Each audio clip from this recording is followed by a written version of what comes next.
Hey, and welcome back to another video from my Vintage Tech Showcase playlist, the playlist of videos where I showcase older electronic devices in a form of retro style review. And what I have for you here today is the Motorola W315 or Motorola W315 from around 2006 or 2007. There are conflicting reports online on when this phone was released, probably late 2006, early 2007.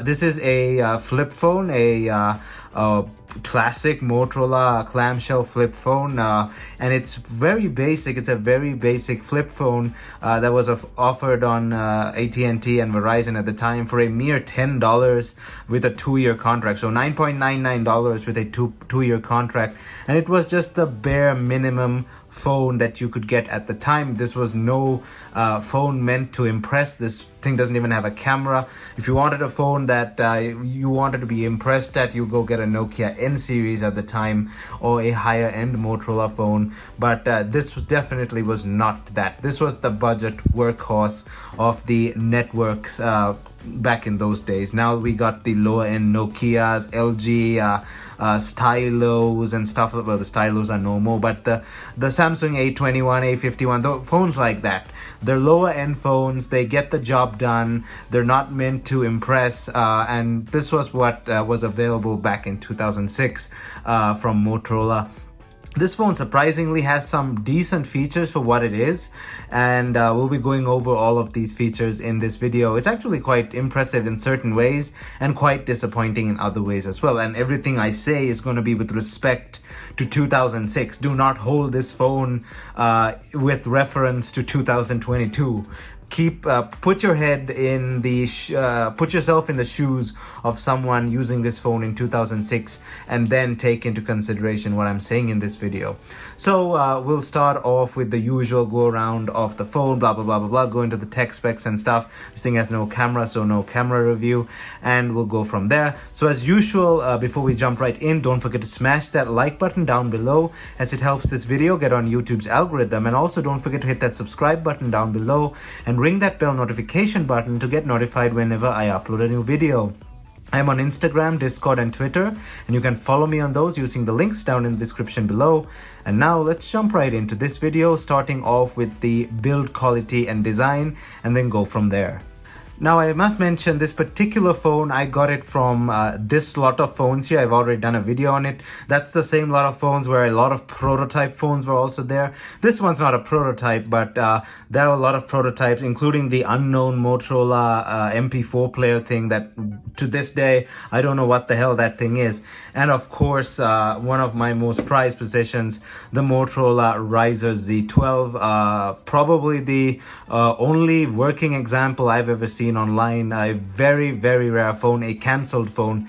This is a prototype. I have to do a video on this, and I've been putting it off because the phone is acting a bit strange. It is a prototype after all, so that is a video for another time. But that video is definitely coming, and it's going to be in detail because this phone has never been reviewed because it was never released. So anyway, this W315 came in that part slot if you want to go check it out. So let's power this thing on and see what it's like. So hello Moto screen over there, and then we'll get the Motorola logo. And by the way, this is a CDMA phone, so it does not have a SIM card. It just automatically connects. It has some signal, but of course that doesn't work anymore. But it does detect the network, and that used to be the number of this phone. I blanked it out because that number is probably still in use somewhere else on another phone now. So that's that. So this is the interface, as you can see. Then we'll get into the interface in a bit. So let's first have a quick go around of the phone itself. Move the camera a bit up here. Have a quick go around of the phone. So up front, when you open the phone, you have your clamshell design. The screen, as you can see, is really minuscule compared to the rest of the body. This was a budget phone. You cannot expect too much, but the screen, they say in some of the reviews that I read, could have been a bit better. There are a lot of complaints about the screen being washed out and crappy, and it is true. That's one of the more disappointing parts of this phone, the display. Motorola logo, huge forehead, obviously, with the screen size, Motorola logo, Motorola branding, the ear speaker over here as well.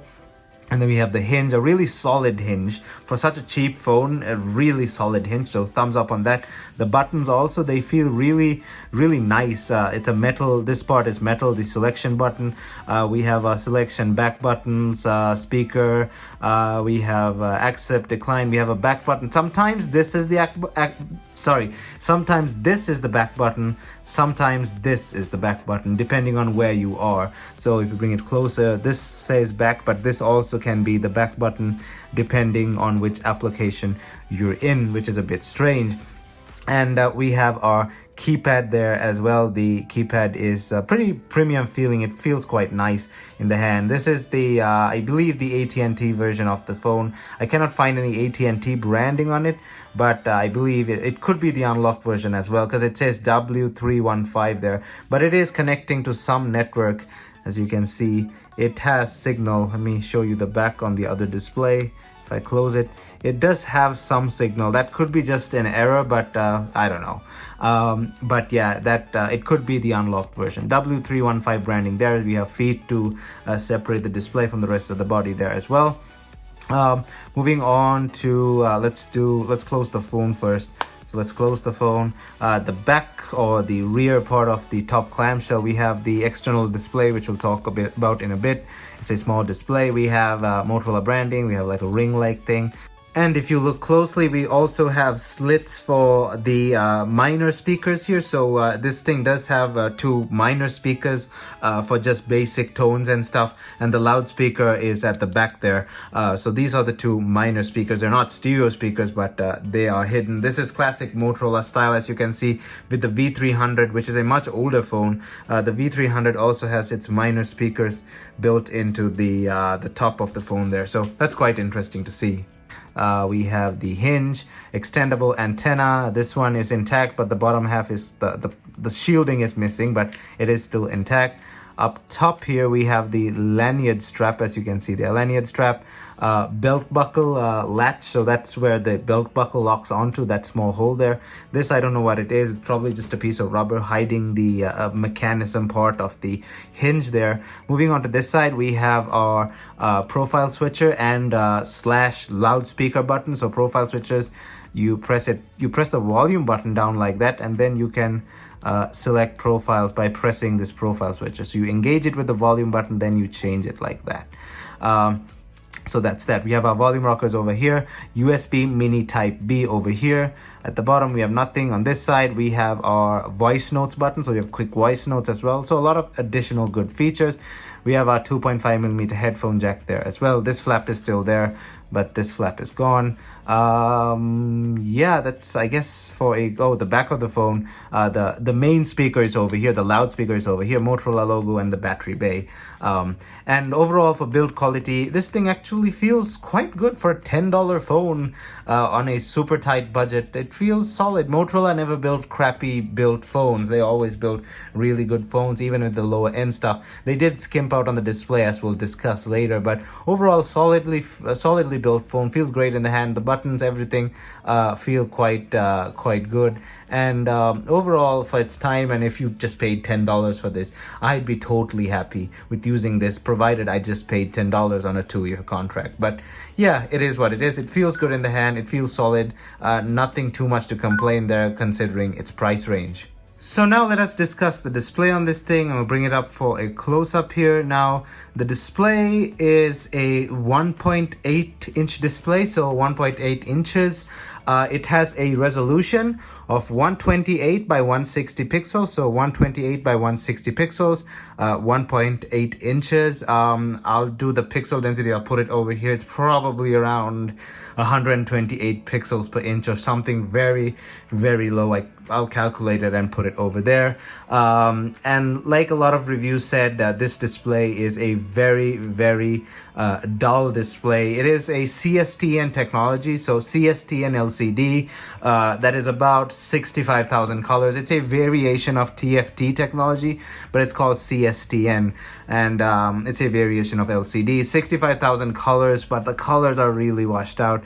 As you can see there, they're not too great. It can display images, so let's go into the gallery here. It can display images, and if you want, you can load some images onto that. Let's load sailboat here. So it does have colors, so it's 65,000 colors, but it's not great. And a lot of people are saying the display is just too small for the phone, because yeah, it does look disproportionate, as you can see there. But hey, they had to cram it into a really low budget, so that's what you can expect at that price range, I guess, for a display. I mean, it gets the job done. The colors are, of course, oversaturated because it has to. It's lacking colors. It's just 65,000 colors. That's how the CSTN/TFT-ish LCD technology works. The saturation is increased to compensate, but I don't know why a lot of reviews kept bashing this phone. It is a super ultra budget phone on a network. That's what you can expect. I mean, there are a few better options, I guess, but come on, it is what it is. So not too many complaints there. It is what it is. It's not something to gawk over, but it's not something that I'd complain about either, because hey, this was a super budget phone. This thing also has a secondary display, which is 1 inch, diagonally like that, 1 inches.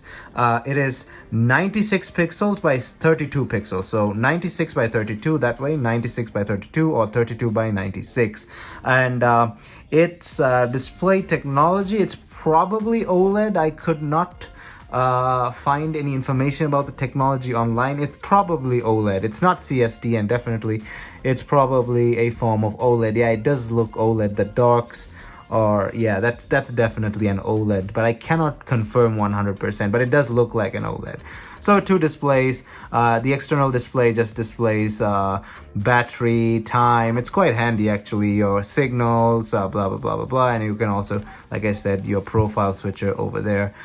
That's that. So that's the displays on the W315. Nothing too major, nothing to complain there. A lot of people said the displays washed out and stuff. It's okay, it's not bad.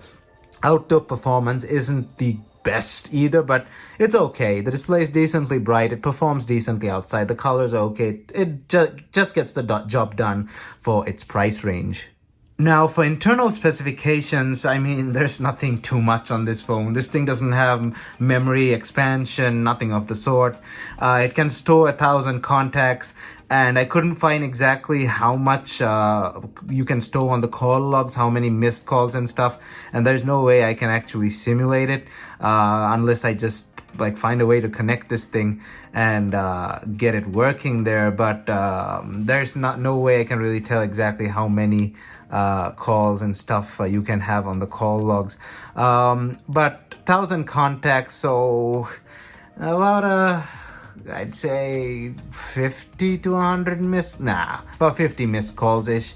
I really can't tell, honestly. It's really hard to assume like that, but it is what it is. You can't really say these are specs anyway. And the 2 MB goes towards the photos that are already on this thing. You can add a bit more photos, I guess. So you can hold 1,000 contacts, like I said, as well. For tech specs, I mean, there's nothing major on this phone for you to even consider as technical specifications. It has, I guess, picture ID, ringer ID, voice dialing. Those are, if you consider them as tech specs. It has EMS picture messaging as well. But there's nothing that I can say else about this phone. There's no Wi-Fi. It definitely, as far as I can tell, has no Bluetooth. There's a very strange lack of information about this phone online. GSM Arena also doesn't even have a proper. It doesn't actually have a page on this thing at all. I'm looking at Phone Scoop's page, and Phone Scoop is not the most ideal website, but they do have some information. Phone Arena also has some information on this phone, but again, nothing too much there in terms of specs to even say that it has specs. It's just such a basic phone. I think this thing has a GPS as well for location, and you can download obviously polyphonic ringtones, and I guess the speakerphone can be considered as a spec. we're digging the bottom of the barrel here. We're trying to find something to shove in and say spec. It's just so hard to even consider this phone as a phone with hardware features that are even worth mentioning. But yeah, 1,000 phone book entries, a few missed calls, maybe about 50 dialed numbers, blah blah blah blah blah. Really hard to get any information on this online. It's not a rare phone, but there's a lack of information on it for some reason. These things are everywhere. If you go on eBay, these things are like cockroaches. There's a bunch of them because these sold really well, because the basic American workman needed a quick phone, a hardy, well-built, cheap phone for their work. They probably always had a better phone on hand, but this was mostly their work phones at the time, and it got the job done well. But yeah, that's the tech specs, I guess, if you can say so. And I want to quickly add in how the smart button here and the voice memos button work.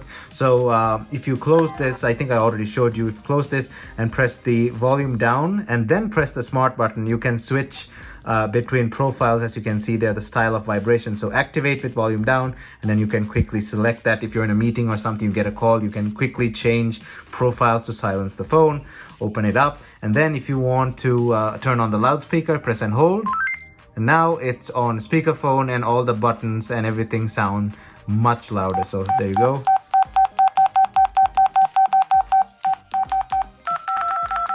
Everything is much louder. And if you press and hold it again, it goes back to using the two upper speakers here, which are a bit softer, and they're not the loudspeaker. So the loudspeaker selection is quite nice.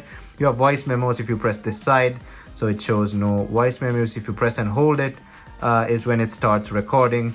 And yeah, so that was the smart button and the voice memo button in use. The smart button has two uses, and you can also do that when you're on a call. When you're on a call and you want to switch to loudspeaker, press and hold that, it will go to loudspeaker. So really interesting features there for a budget phone like this.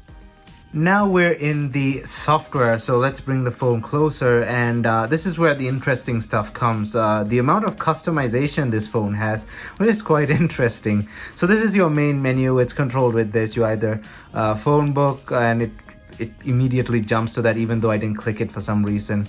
Previous owner has saved Dick. I don't know if that's his friend's name, Dickinson, or he was just trying to be funny, but whatever. Then we have alert style. If you don't press it for a while, it'll automatically go on there. Then we have brew. This is some form of marketplace like thing, the brew marketplace. It's a mobile shop sort of thing. I don't know. I've never heard of this thing actually. I tried to search for it online, but it could have been just a small proprietary marketplace, and of course it doesn't work now, but some sort of small proprietary marketplace. And we have the web browser as well. Of course these aren't going to work, so it's RSA secured, I guess. Connecting malfunctioned. Of course it had a small web browser. If you press OK, you can go into the menu, and we have messaging, the brew thing, browser, gallery, that's all the photos and pictures and stuff. And we also have sounds, which we'll play a bit later. Recent calls, contacts, tools, settings. Again, tools and settings, you could have put that to 1, but whatever. More, phone info, and alert styles. If you go into tools, you actually have the calculator, you have the calendar, voice memo, and alarm. And if you go into settings, let's go into settings. You have personalize, you have the main menu personalization, icons or list, and we have reordering as well. We have the scroll keys, you can change them as well. So a lot of customization for tiny phone. Color style, you can make it dark, blue, red, as you can see. Let's keep it on blue. Greeting logo, you can put a greeting when you turn on the phone, like say hello or something. There's a banner as well. Flip tone, which is this. Okay, why isn't it doing that now? Oh, I've reduced the volume, that's why. So let's go back there. The flip tone, let's do that. There you go. That's your flip tone. So it has a flip tone there. Let's go back there. Flip tone on or off, you can keep that. You have wallpaper settings. You have themes, so you can have a theme. But when you have one theme set, you cannot put a wallpaper. So there are two built-in themes. One is club and one is passion. They're just themes with a wallpaper, I guess. I just put it on none and just have a wallpaper there, a speed dial, and that's it for personalization. Quite a lot of nice personalization there. Done. Initial setup, again, a bit more personalization. The speakerphone, always on, and the timeout, time and date, auto pin dial, auto redial, the backlight, the amount of time it's on the keypad and the display, animation, English, the smaller LCD. We have vertical, horizontal. We have that thing as well. You can change that. Let's keep it at vertical, horizontal. I guess you can change that thing. They call this the sub LCD for some reason. We'll keep it at vertical. Select that. You can change that around, have it do things. And brightness, it says 0 for some reason, but yeah, like I said, this thing is quite bright, and you can reduce the brightness as well, or keep it at 0. So yeah, it is quite bright again, as you can see. So decent sunlight performance with that brightness. Okay. I'm surprised the battery is holding charge for this long. I mean, I haven't had to plug it in. Contrast, TY setup, voice, TMF, short, master reset, master clear.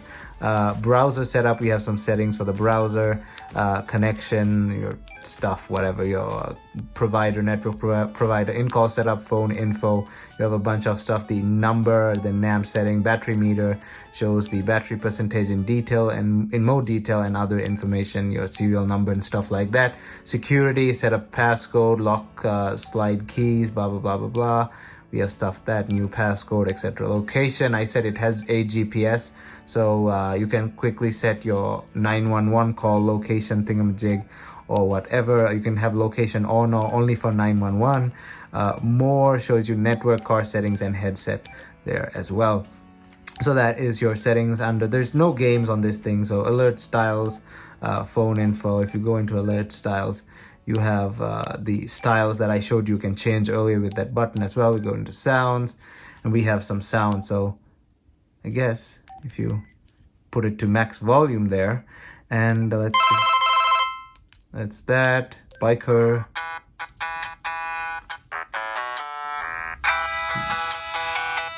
Where's the speaker? It's some, I know the speaker is over here, but it feels like the music is coming from everywhere. But yeah, this is the speaker. Okay, boogie swing. Decently loud. This phone is decently loud. Not super loud, but decently loud. Let's see if we have any classic Motorola ringtones. Yeah, don't see any classics. Motorola, no, I can recognize some of them, but none of them are real classics. You can add a new playlist as well, or you can make a new tone if you want after adding it. Triads, I remember triads. Let's see. The name is familiar. Wind chimes. Yeah, I don't think this has any classic thingamajigs. And then we have the loud detail thing as well. The basically loud detail is all your sub settings for text messages, ring volume calls, wind chimes, blah blah blah, faxes, etc, etc. So that is just the internal, those are just the software, sort of a software go around. No games, like I said, so it is what it is. That is your main menu, your wallpaper. This has somewhat dynamic wallpaper, so if you wait a while it will change. Sort of dynamic. Come on, change. Why isn't it changing?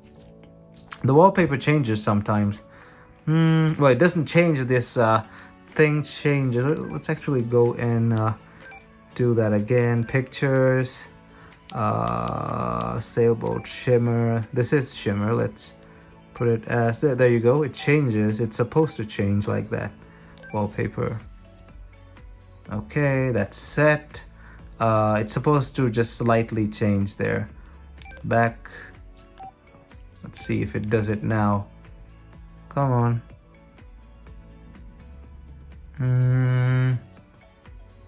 Let's try it.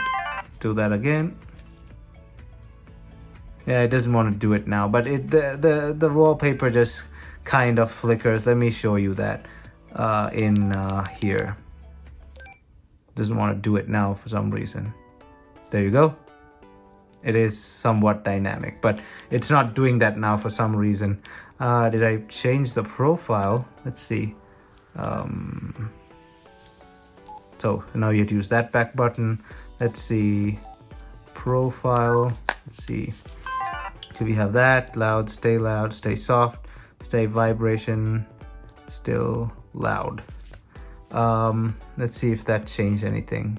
Nope, it still doesn't want to move, but yeah, you get the point. Either way, that's the internal software of the thing. The external display, as you can see, I've set it to vertical because I changed it earlier. You can have it horizontal or vertical, so battery, time, etc., etc. But when it's vertical like that, as you can see, there's less information displayed. Let's go back and change it to horizontal. So that was under, I think that was under personalized. Nope, it was under initial setup, I think. Keep forgetting. Yep, sub LCD, vertical, horizontal, change. Let's do horizontal. Okay, so we now have switched it back to horizontal, and as you can see, it shows more information there. So yeah, that was the internal software and the external display thing as well. Alright, so let's power this thing off and take a look at the battery bay of this thing. Wait till it powers off. Hello Moto, and this thing actually takes a while to power off, which is strange. Okay, there we go. So getting this open with gloves is a bit hard because the rubberized body has somewhat, you know, fallen apart over time there. There you go. That's there. So we have a speaker there, as you can see there. We have a BT60 battery. Let me get that. Sorry about that, one of my cameras cut out, so what I was trying to do is get the battery out of this, but I guess if you I forgot. Oh, there we go. So that's the battery. This is the internal battery bay. I've covered up the DEC or the IMEI-ish. We have Motorola, we have the Motorola model number W315, date code, Motorola FCID, made in China. That is that. As you can see, no SIM card slot. This is a CDMA phone. I'm not sure if this is the original battery for this phone, the BT60, but it definitely fits just fine. And the original battery was also about 850 milliamp hours. This one is 1130. The original battery I had somewhere lying around, but I've kind of misplaced it. As a matter of fact, let me go find it. Okay, so with some certainty I can say this was the original battery on this phone, the BT50, because a lot of websites don't mention this. So this is an 850 milliamp hour battery, and even though the BT60 is the same size, the BT60 is 1130. So you could have got the 60 as an upgrade and put it in there to make the phone's battery last a bit longer. But as the reviews say, with the BT50, the 850 milliamp hour battery, this thing gets about 9 days of standby on the network, the 2G network, 9 days of standby, and about 9 hours of talk time ish, roughly. And if you put the BT60 battery in there, it would be about I don't know, with 1,000, so we have 1100 milliamp hours, 12 hours standby, no, 12 hours talk time, or maybe 12 days standby. I don't know if it's proportional or not, but it's going to be quite significantly larger, 850 to 1130. So that is quite a jump there. But if you want, you could have gotten this battery and put it in this phone. But definitely a good performer in terms of battery life. That's what a lot of people had said. The battery performance of this phone was really, really good. So that was the battery performance. And let's go ahead and power this thing on. And apart from that, there's nothing else I can say about this phone. It is what it is. It's a budget, super budget phone from many years ago, around 2006, 2007, I think 2006 April. I was mistaken earlier, 2006 April-ish. But yeah, there's nothing much else I can say about this phone. This phone was the workhorse of Motorola's lineup back in 2006, the basic phone for the Verizon or AT&T or unlocked networks, the bare minimum at either the $10 range, $10 price range with a 2-year contract, or $29 with service. Super budget. It got the job done. And I've said earlier, phones like this also should be covered because they were phones that everybody owned. It's not always great to cover just the special phones, the rare phones, the prototypes. We also should cover stuff like this, because these phones actually were the workhorses of the industry back in the day, and they are also quite interesting to say the least. Anyway, as usual, thanks for watching, and if you really enjoyed this video, don't forget to leave a big thumbs up down below. Hit that hit that subscribe button down below, and ring that bell notification button as well. Also, don't forget to check out my social media down in the description below. Thumbs up, and I'll see you guys in my next video.